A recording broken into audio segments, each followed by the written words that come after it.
Apa kabarnya hari ini? Masih baik-baik aja kan? Di video kali ini kita melanjutkan cerita Donghua Battle Truck Devon. Oke, nggak usah lama-lama lagi, kita langsung aja ke ceritanya. Oke, terima kasih. Shoyan segera menjawab, dan percakapan mereka berdua pun berakhir di sana. Kemudian mereka berdua menghilang dari platform batu dan kembali ke dunia nyata. Pada saat ini, Shoyan menatap selip giok khusus di tangannya setelah masuki alam dewa kekacauan. Dan dia tiba-tiba merasa bahwa untuk memasuki alam dewa kekacauan, sepertinya membutuhkan perantara. Dalam pertemuan alam dewa kekacauan pertama adalah dengan selip giok khusus. Dan pertemuan dengan divisi kehancuran dilakukan melalui topeng. Tapi anehnya, pertemuan-pertemuan itu tampaknya semakin jarang. Seolah-olah kedua pertemuan itu berjalan dengan cara yang sama. Setelah tertegun sejenak, Shoyan mengirimkan pil ibu dan anak Yin Yang ke dalam ruang khusus selip giok tersebut. Sesaat kemudian, Tujuh juga mengirimkan resep dan ramuan untuk pil Wan Wu Huan Yun melalui ruang yang sama. Namun untuk berjaga-jaga ada kesalahan. Shoyan sekali lagi menggunakan kekuatan jiwa alam kekosongannya untuk memeriksa isinya. Setelah tidak menemukan masalah, dia mengeluarkan bahan obat dan resep tersebut. Namun Shoyan tidak berniat melanjutkan proses pemurnian pada saat itu.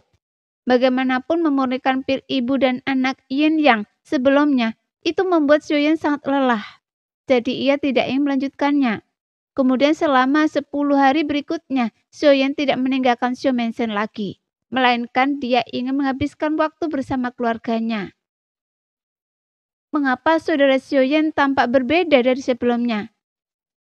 Di ruangan yang agak redup, bibir Sun-er yang indah menempel di dada Shoyan. Tapi sepertinya ada sedikit kebingungan terpancar di mata indahnya saat ia bertanya. Apa bedanya? Shoyan menundukkan kepala dan mengelus dahi Sun-er dan bertanya. Sun-er tidak tahu pastinya, tetapi Sun-er jelas merasakan ada yang berbeda. Mendengar itu, Shoyan tertawa terbahak-bahak. Sesaat kemudian Jenny memasuki ruangan itu yang membuat pipi Sun-er memerah. Dan ia dengan bijaksana berdiri dan meninggalkan Jenny. Jangan biarkan saudara Shoyan terlalu lelah, kata Sun-er sambil tersenyum. Kemudian dia mengenakan gaunnya dan pergi. Setelah Sun-er pergi, Jenny tersenyum. Sosoknya terlihat jelas dalam balutan cengsamnya yang sempurna. Jadi Shoyan segera meraih dan memeluknya. Jangan khawatir, kita bisa mengobrol dulu, kata Jenny malu-malu. Shoyan tersenyum tipis. Dalam sekejap mata, Cheongsam Jenny pun lenyap, memperlihatkan kulitnya yang seputih giok. Sekarang kita bisa bicara, kata Shoyan sambil tersenyum. Kondisi Anda semakin memburuk. Jenny menepuk dada Shoyan dan pertempuran keduanya juga berlangsung lama. Beberapa bulan kemudian, Shoyan memanggil Sun-er dan merapikan pakaiannya. Setelah Sun-er tiba di sampingnya, Shoyan tiba-tiba mengangkat tangan dan melambaikan tangannya. Segera sebuah lubang hitam seketika muncul di hadapan mereka berdua. Kemudian Shoyan menggenggam tangan Sun-er dan melangkah masuk ke dalam lubang hitam tersebut dan meninggalkan Shomensen. Pada saat yang sama, di atas bintang berwarna-warni.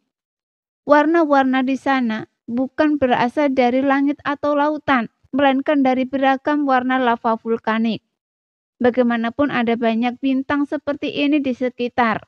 Dan disinilah Xiolin dari klan Dewa Api kuno melahirkan api. Di dalam gunung berapi ini berdiri banyak bangunan yang megah. Dan di sebuah aula besar, seorang pria tinggi dan tegap sedang duduk bersila, dengan alis tajam dan mata berbintang, serta penampilan yang sangat tampan. Namun tatapannya sangat fokus dengan tungku alkimia di depannya. Seolah-olah dia sedang menghadapi lawan yang tangguh di hadapannya. Ayahku, yang hampir mencapai tahap pembentukan inti, sangat berbakat dalam alkimia, jadi saya tidak boleh bermalas-malasan, gumam Xiolin penuh semangat. Setelah beberapa lama belajar dan berlatih dengan tekun, aroma obat yang kaya tercium dari kuali obat. Kemudian Xiolin memperhatikan pil yang berputar-putar di dalamnya, sedang senyum puas di wajahnya. Tepat saat ia hendak meraih dan mengambil pil tersebut, pil itu tiba-tiba berubah arah dan terbang keluar dari aula. Hanya pil biasa, beraninya Anda mencoba menipu saya? Teriak Xiaolin sambil melompat maju, dan dia segera mengulurkan kelima jarinya ke arah pil terbang itu. Namun tepat saat ia hendak menangkapnya, sebuah tangan tiba-tiba muncul, menyambar pil terbang itu dan menggenggamnya di telapak tangannya. Melihat pemandangan itu, Xiaolin terkejut dan dia segera mendongak melihat sosok yang menangkap pil tersebut. Kemudian rasa terkejut seketika berubah menjadi keterkejutan. Dan air mata menggenang di matanya saat ia melihat pria dan wanita muncul di hadapannya. Perasaan rindu yang dia tahan di hatinya langsung meledak. Bagaimanapun dia telah berkultivasi sendiri sejak meninggalkan benua Doqi. Namun selama di benua Doqi, dia tidak selalu mengikuti Xiaoyan dan Sun Er hingga dewasa. Meski begitu, hubungan darah mereka lebih kental daripada air. Dan dia mengerti apa yang dilakukan Xiaoyan dan tidak pernah menyalahkan orang tuanya. Lagi pula, seekor elang muda seharusnya terbang sendiri setelah dewasa. Jadi, Xiaoyan sangat puas saat melihat anaknya. Xiaolin sudah dewasa, Xiaolin berkata dengan lembut. Kemudian ayah dan anak itu berpelukan erat lalu memeluk Sun Er erat-erat. Tapi Xiaolin memeluk Sun Er lebih lama daripada Xiaoyan, seolah-olah dia merasa semakin enggan untuk melepaskannya. Hei, Anda memeluk ibu Anda lebih lama daripada ayah. Bukankah Anda membenci ayah Anda? Xiaolin terbatuk 2 kali dan berbicara dengan serius. Xiaolin menggaruk kepalanya sambil tersenyum konyol. Melihat Xiaolin di hadapannya, Xiaoyan tiba-tiba seperti melihat bayangannya sendiri. Tanpa ayah, bagaimana mungkin saya bisa menjadi seperti ini? Jadi bagaimana mungkin saya berani melakukan itu? Melihat ekspresi serius Xiaoyan, Xiaolin langsung bersikap hati-hati. Baiklah, berhenti menggoda anak Anda. Ngomong-ngomong, Xiaolin, di mana kakak perempuan Anda, Xiao? Tanya Sun Er. Xiaoyan juga tertawa terbahak-bahak. Sekarang Xiaolin sudah cukup tua yang merupakan seorang veteran. Namun ketika berhadapan dengan orang tuanya sendiri, ia selalu seperti anak kecil. Jadi bagaimana mungkin Xiaoyan tidak iri padanya? Dalam perjalanan waktu yang tak berujung, dia masih bisa melihat anak-anaknya. Dan anak-anaknya masih bisa melihat orang tua mereka. Saudari Xiao sering pergi mengasingkan diri, jadi saya akan membawa Anda untuk menemukannya. Dengan ayah dan ibu di sini, dia pasti akan sangat senang. Setelah selesai berbicara, Xiaolin segera memimpin jalan. Namun saat mereka bergerak melewati klan Dewa Api kuno, sebuah sosok dengan cepat mengunci Xiaoyan. Siapa orang luar yang berani masuk ke klan Dewa Api kuno saya? Sebuah teriakan keras tiba-tiba terdengar. Tuan!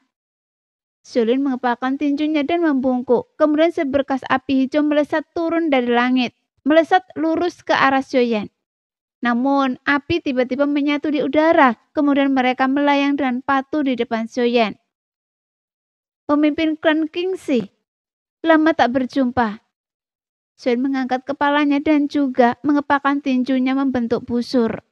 Jelas Xiaoyan ingin berterima kasih kepada klan Dewa Api kuno karena di masa lalu, saat benua Dodi berada di bawah tekanan dosen, anggota klan Dewa Api kuno inilah seorang cekong berpangkat tinggi yang datang menyelamatkan kedua anaknya. Saya tahu ini akan menjadi kesalahan, tapi untuk seseorang seusia Anda, sama sekali tidak sopan menyambut tamu dengan cara ini. Xiaoyan mendengus dingin. Meskipun Anda adalah ayah dari putra dan putri ini, tapi di bawah bimbingan saya, kekuatan mereka bahkan telah melampaui kekuatan saya. Jadi saya tetap memiliki keputusan akhir di sini. Tose Qingxi mendengus dingin. Rambut hijau dan mata hijaunya melotot ke arah Xiaoyan. Meskipun saya telah lama pergi tanpa melihat mereka, tapi saya juga sangat menyayangi putra dan putri saya. Sekarang saya merindukan mereka, jadi saya datang. Jelas Xiaoyan berencana untuk bertemu kedua anaknya sebelum berbicara dengan kepala Tose Qingxi. Jadi Xiaoyan berkata, "Keluar dari sini, dasar orang kasar dan tidak sopan," kata Xiaoyan dengan marah. Kemudian Sioyan mengangkat tangannya dan lautan api yang dahsyat menyebar dari tubuhnya, langsung menyelimuti seluruh klan Dewa Api kuno. Karena Sioyan tidak hanya melepaskan lautan api, tetapi juga kekuatan hati api dan kekuatan aturannya, yang menyebabkan semua tempat budidaya api klan Dewa Api kuno menghasilkan berbagai macam api aneh. Hadiah murah hati ini mungkin bisa menenangkan pemimpin klan Kingxi, kata Sioyan sambil tersenyum. Jelas Sioyan juga tahu bahwa Kingxi tidak benar-benar marah, tetapi sengaja meminta hadiah dari Sioyan. Anda punya teh yang enak di sini, dan saya akan menikmatinya bersama pemimpin klan nanti.